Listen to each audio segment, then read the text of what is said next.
Parce que ces gens cherchent à nous déstabiliser. Vous allez aujourd'hui à Dakar, mais vous ne pouvez pas savoir, vous vous attrapez la tête quand les avocats de Hissène Habré parlent, nous insultent, nous traitent de tous les noms. Donc nous, notre détermination, c'est ça qui est notre force et qui fera que la défense là n'aura pas de fin. Parce qu'on sait ce que les gens veulent. C'est nous déstabiliser, c'est nous diviser, c'est nous mettre à mal pour qu'on ne puisse pas continuer. Ils ont tout fait, ils ont tout essayé. On aurait voulu que ce procès soit un procès propre, exemplaire, juste, équitable. Ça honore le Tchad, ça honore l'Afrique. Vous savez, il y a eu une longue histoire d'une brave femme, Rose Lotissime. Brave cette femme. Elle est décédée. Parce que c'est à travers cette femme que les gens ont su ce qui se passait à la DDS.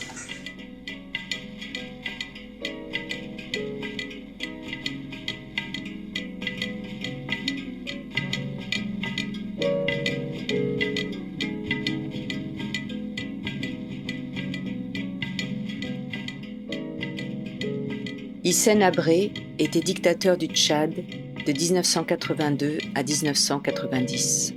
Son régime, à parti unique, s'est démarqué par de constantes violations des droits de l'homme et par de vastes campagnes de violence.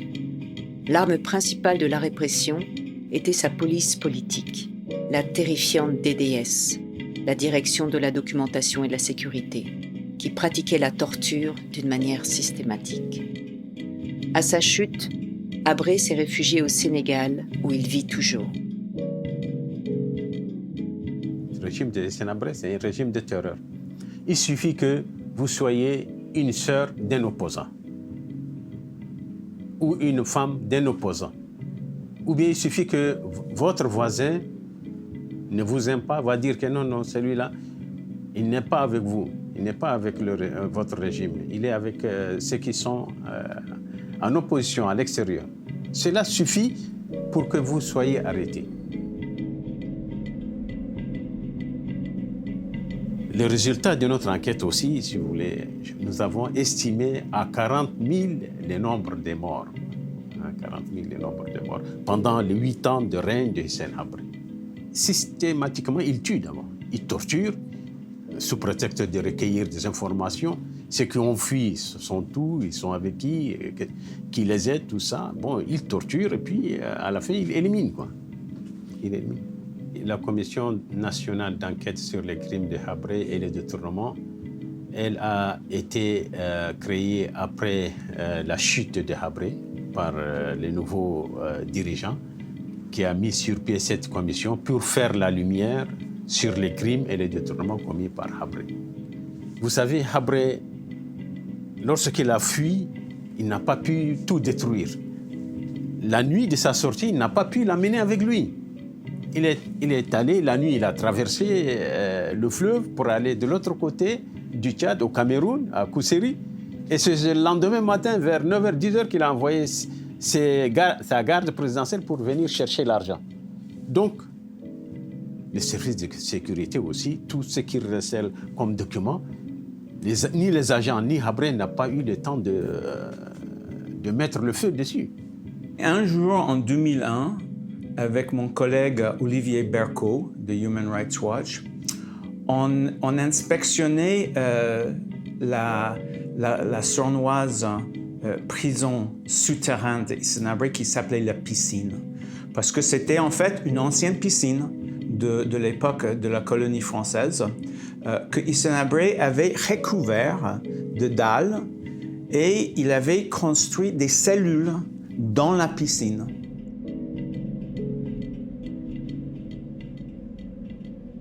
Et juste à côté de la piscine, il y avait l'ancien bâtiment de la DDS, la Direction de documentation et de sécurité, la police politique d'Hissène Habré, et on a décidé d'aller le voir.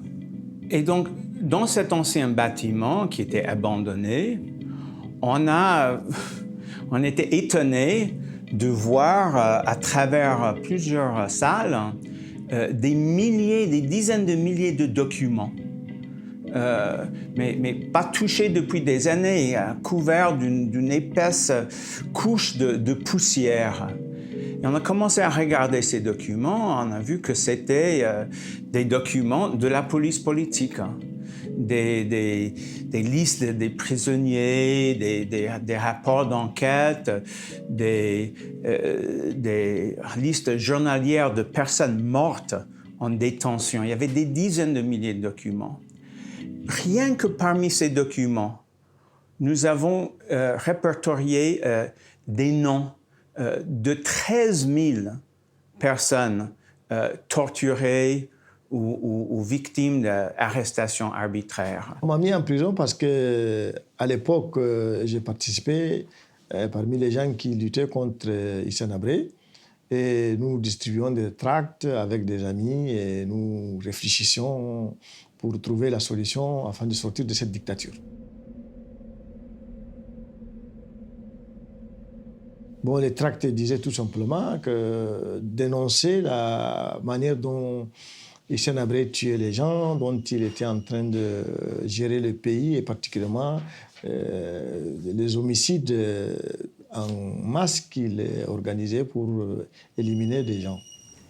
Le problème de DDS là, a été tellement accentué que tu as peur même de ton ombre. Parce qu'à chaque fois, quand tu as la nuit, hein, en pleine nuit, les gens viennent enlever les gens à côté de toi, tout ça. Donc on était paniqués, on avait peur. Quoi. Tu ne peux même pas prononcer le mot, hein, un mot qui est à l'encontre de leur partie, la unir. Il me dit, on a besoin de toi au bureau de la DDS pour certains renseignements et on va te lâcher. J'ai dit, mon Dieu, qu'est-ce que je fais? DDS, j'ai fait quoi? Je ne suis pas policier, je ne connais rien. Non, c'est une personne qui a prononcé ton nom et puis il faut aller. Et puis je vais te ramener tout de suite.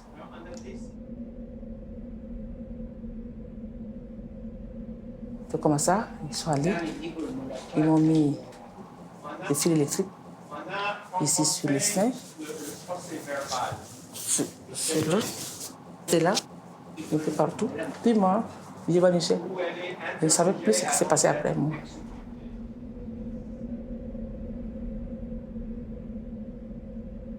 On m'a gavé à l'eau sous pression, on m'a balancé à terre comme un sac de mille. Jusqu'à là, je porte les séquelles de déboîtement de mon épaule droite. Et là même, j'avais eu des coups de savate au niveau du bassin.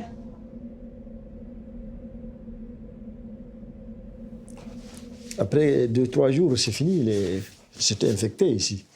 C'était bien infecté et puis ça fait déjà 20 ans. J'ai quelques traces quand même qu'il faut que je vous montre parce que c'était infecté. Toutes ces traces-là, c'est là encore. Ça fait 20 ans, 24 ans. L'aliment qu'on me donnait, je le mangeais comme un chien parce que je ne pouvais pas. J'étais presque paralysé. Après, quand on m'a amené au locaux, j'ai trouvé 5 femmes. Il y a une qui s'appelle Fatimi Liman, elle est décédée. Il y a Ashta Monique, il y a Rose, il y a Félicité, elle est décédée tout récemment, elle est devenue militaire aussi, et il y a Lydie. Et moi, j'étais la 6e.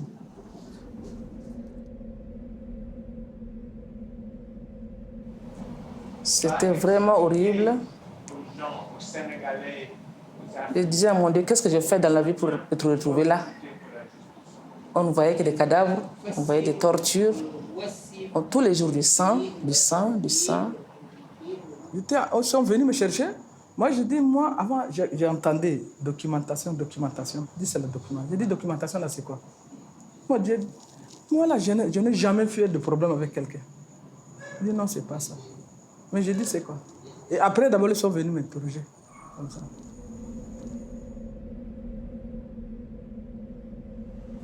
Et moi, j'avais un enfant de 2 mois. Je suis partie avec ça. J'ai un bébé de 2 mois que je suis partie. On m'a amené ça avec ça là-bas. Je suis partie. Le bébé est mal à l'aise aussi. Le bébé est décédé. On amène quelqu'un, on le torture, on le bat, il pleure comme un enfant, il pleure, il crie. Il crie. Après, on le fout dans les cellules, on le ferme. Au niveau du locaux, on venait sortir les gens la nuit pour aller les exécuter. Et les cellules sont hermétiquement fermées. On sortait que les...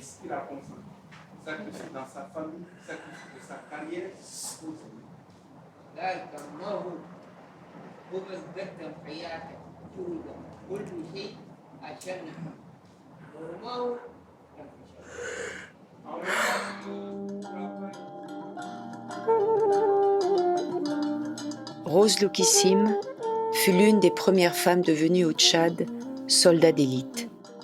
Entrée dans l'opposition à la dictature de Hissène Habré, Rose fut arrêtée et emmenée à la terrible prison dite des locaux. En 1984, elle fut enfermée dans la cellule C, surnommée la cellule de la mort, car des prisonniers, entassés dans une pièce répugnante et fétide, sans fenêtre, décédaient chaque jour. Rose était la seule femme parmi 60 hommes. Dans ces documents, il y avait beaucoup de documents qui parlaient de Rose Lokissime. On a par exemple un document du 14 septembre 1984 où elle est arrêtée. Un autre document sur son arrestation. Le 15 septembre 1984, elle fait partie d'une liste d'une quarantaine de prisonniers dans les locaux. Encore le 2 mars 1985, Rose Lokissime parmi les autres prisonniers. Ça, c'est dans les années 70, 72, 13. Comme ça. Parce qu'il n'y a pas la date, mais c'est quand elle était jeune, quand elle n'était pas encore entrée dans la cour. Je me souviens, on était au village. Je crois que c'était en 67. On était au village. Son père était là. Et un jour, il y a eu bagarre entre son père et l'une de ses marâtres. Personne d'autre n'était capable de les séparer. Son père était excessivement fort et farouche avec un bâton que personne d'autre ne pouvait venir s'approcher pour les séparer. Mais Lokissime a réussi à maîtriser son père.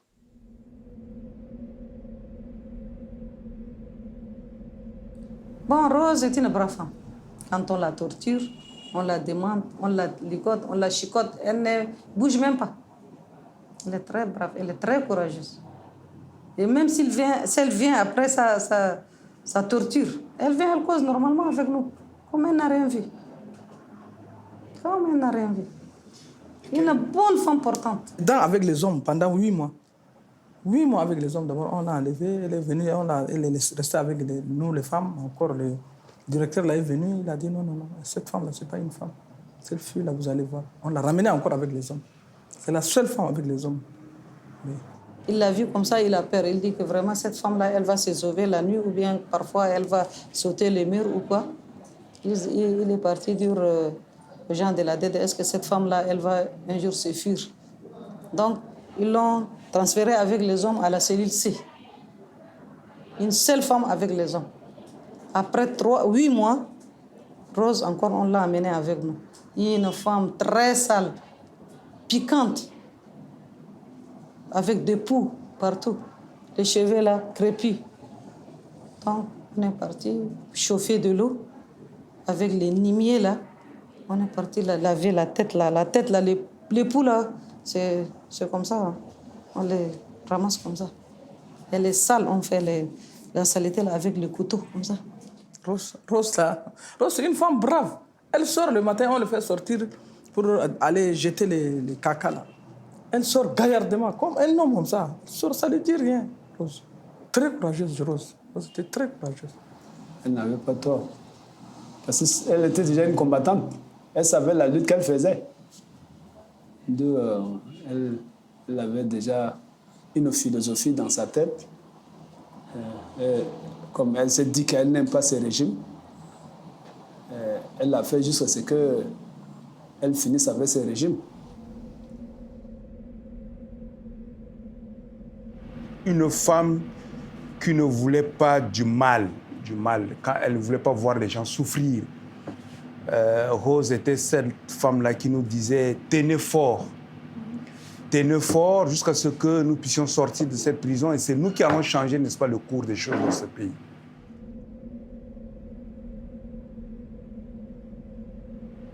Et une révolutionnaire. Parce qu'elle avait déjà ces idées-là qui nous galvanisaient à la révolte, qui nous galvanisaient, n'est-ce pas, de rêver un changement. Je vous dis qu'en ce temps-là, nous avions tous peur. Nous avions tous peur et il y a des gens qui ont eu la chance de temps en temps de la voir en prison. Mais nous avons tous peur de leur poser la question. Comment va Rose? J'étais grosse de 4 mois. Il commençait à me toucher partout, sur les seins, partout. Je dis, monsieur, moi je suis grosse. Après, il dit, pourquoi j'ai dit que je suis grosse? Et il continue à me menacer. On partageait notre petit coin ensemble, mangeait les mauvaises choses ensemble. Donc c'est une sœur pour moi. Elle n'est pas une amie, c'est une sœur. Rose, bon, elle, c'est une brave femme. C'est elle qui m'a dit accoucher. C'est elle qui prenait le bébé pleure, moi je pleure, elle pleure, tout le monde pleure. J'ai accouché. C'est elle qui m'a accouché d'ailleurs. C'est elle qui m'a aidé à faire ce bébé. C'est elle qui s'occupait de cet enfant. Parce qu'on dormait presque au sol. Sur le ciment, il y a des insectes partout qui entrent sur les bébés, sur moi.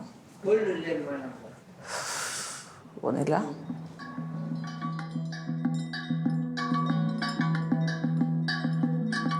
Résistante, indomptable, courageuse, grave, forte, toujours prête à aider, parfois intransigeante. Ses co-détenus se souviennent de ne l'avoir vue pleurer qu'une seule fois, lorsqu'un bébé né en prison mourut, peu après en raison des conditions inhumaines. C'était fort, c'est ça, ils ont peur d'elle là. Elle a peur de personne. Elle était en vie là. Chaque fois, elle parlait de ça. Elle disait, moi je sors de la prison, je ne meurs pas là. On ne lui dit pas ça, c'est une femme, non, tu attends ça, c'est pas le travail des femmes. On ne dit jamais ça là à Rose. Elle fait comme les hommes sont en train de faire. Elle a créé son principe de vie. Elle est de mon ethnie, mais on ne se connaît jamais. Mais c'est à l'issue qu'on se connaît. Pendant qu'elle se confiait à moi, elle me disait que vraiment c'est un régime qu'elle ne pourra jamais se soumettre. C'est un régime qu'elle ne peut jamais accepter. Non, c'est une femme extrêmement courageuse. Et il y en a eu des hommes et des femmes courageux détenus par Habré et qui savent que leur sort, c'est la mort. Et je suis fasciné par les déclarations de cette dame, Rose Lukusim. Elle,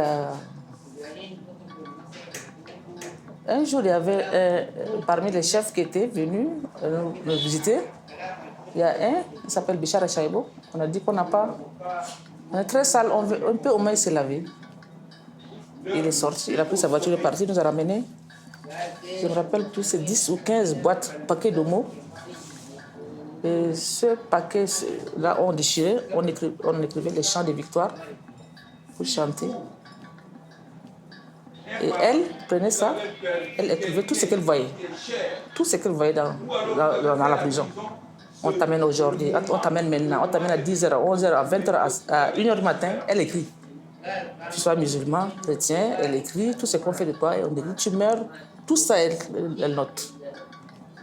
Et par curiosité, moi je voyais, elle ne veut pas que quelqu'un voie ça. Elle écrivait, elle prenait le nom des gens, les responsables qui sont torturés, on les a tués là-bas, les autorités là. Elle prenait leur nom, tout pour amener. Pour sortir, pour donner aux parents. Ça, c'est après notre libération que Rose, ils ont trouvé qu'elle a écrit, quoi. Rose, bien, si elle écrit quelque chose, elle se cache. Elle ne veut pas que quelqu'un voie ses écrits-là. Elle se cache un peu à l'écart. Elle fait ses écrits et elle reste en tant que femme. Et à chaque fois qu'il y avait, n'est-ce pas, un cas de décès ou alors il y avait une maltraitance, tu sentais sur son visage tout de suite la révolte. Parce qu'elle notait le nom de chaque prisonnier qui mourait pour témoigner, quoi, avec les dates à l'appui. Bon, elle le faisait pour après signaler aux parents. Rose fut dénoncée et les agents de la DDS sont venus la prendre en cellule. Dans le procès-verbal d'interrogatoire de Rose, retrouvé 15 ans plus tard parmi les archives de la DDS, ses bourreaux affirmèrent qu'elle est irrécupérable et continue de porter atteinte à la sécurité de l'État, même en prison.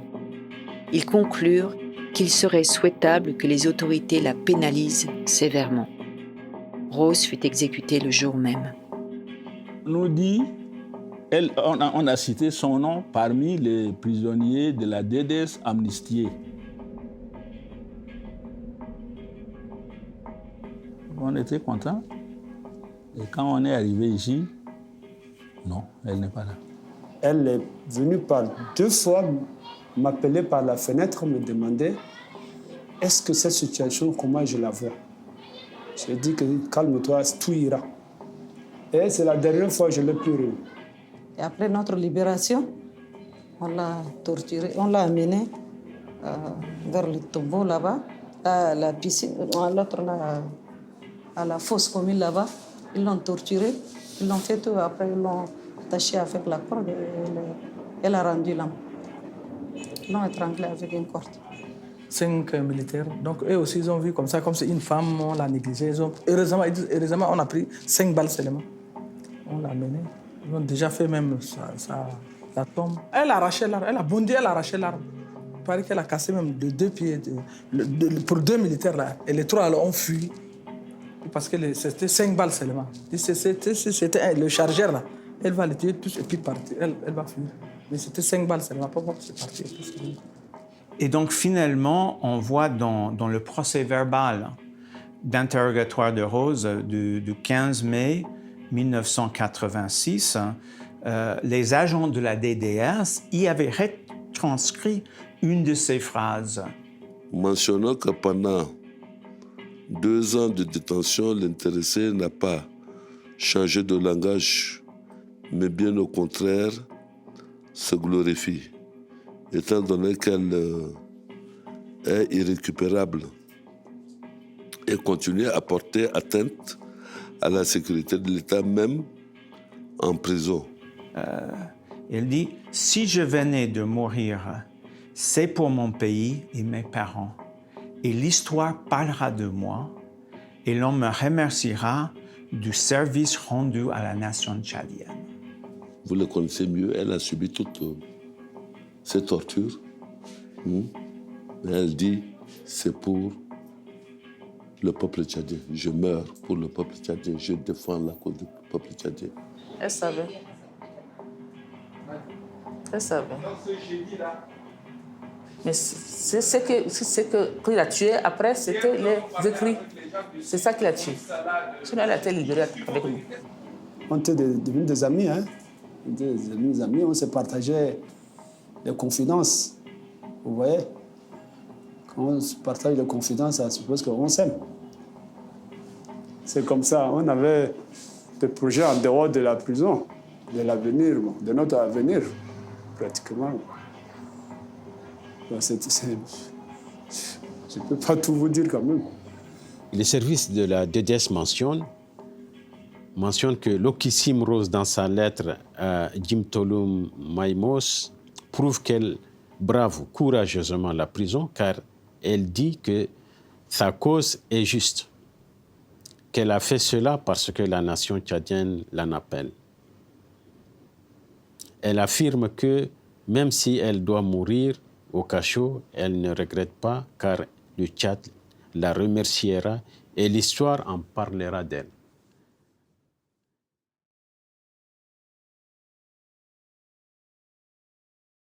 En 2013, après une lutte acharnée de 23 ans, les victimes obtiennent l'arrestation d'Hissène Habré à Dakar, au Sénégal, où il vit depuis sa fuite du Tchad. Pour la première fois, un tribunal créé par l'Union africaine inculpe un ancien chef d'État de crimes contre l'humanité, torture et crimes de guerre. Plus de 2400 victimes se constituent partie civile pour ce procès historique. Pour moi, c'est très important parce qu'en fait, aujourd'hui, les hommes, il y a des gens encore qui pensent que Hissène Habré est bien. Et ces gens-là, il faut qu'ils voient comment on juge Hissène Habré et comment le monde tout entier, et en particulier les Tchadiens, et qu'il est jugé, il va faire une prison de tel ou tel, mais là, il est jugé. Le procès Habré, nous en sommes beaucoup. Il y a des victimes. Il y a des victimes au Tchad, des victimes vivantes, qui veulent voir qu'est-ce que la justice sénégalaise qui va juger. Hein? Quelle est la décision que la justice va donner? Tout ce qu'Habré a fait. Mais nous, on attend ça, qu'on doit le juger. On attend, même si on l'amène ici au Tchad, on veut qu'on l'amène, on le juge. Même si c'est au Sénégal, nous sommes d'accord parce qu'on est là. Maintenant, il y a beaucoup de victimes qui sont en train de partir. Tous les victimes sont morts.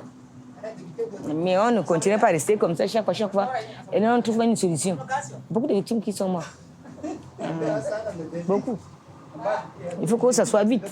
Sinon, là, tu as vu comment. Le jugement, on attend vraiment que la justice soit faite. Les méfaits qui font qu'Habré serait condamné, parce que moi je travaille aux archives, c'est pas que quelqu'un, c'est pas nous allons non seulement parler pour dire que tu as fait ça, parce qu'il y a des documents qui sont là. Il sera jugé. Il sera jugé. Il est déjà inculpé, on a déjà amené au tribunal 2 fois, donc moi j'ai l'espoir qu'il sera jugé. Pour le Tchad, plus particulièrement pour tout le Tchad, et puis pour toute l'Afrique. Ok, pour le peuple sénégalais, je pense qu'ils auront gagné devant l'humanité s'ils jugent normalement Hissène Habré. Et je les remercie déjà, je les félicite pour accepter d'engager cette lutte pour juger Hissène Habré, qui est un tueur du monde entier, parce qu'il n'a pas tué que des Tchadiens. Il a tué aussi des Sénégalais, il a tué d'autres nations, d'autres nationalités. Donc, juger Hissène Habré, c'est vraiment juger un homme qui a fait du mal au monde entier, à l'humanité.